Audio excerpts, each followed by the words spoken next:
dubartiin maaliif dhiira booda uumamti? Okay.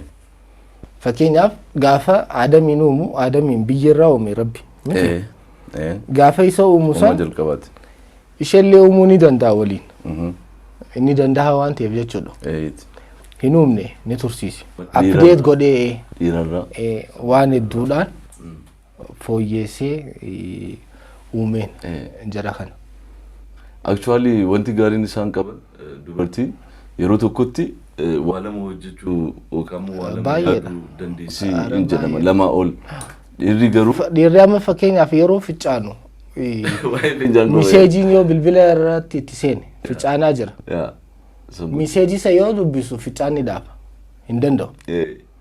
Yookaan yeroo ficcaanu miseejii kana dhaabuu qaba. Dubartiin garuu shunkurtaa ciraa shunkurtii ciraa TV ilaalaa daa'ima jeetu sossobaa ni jira miti.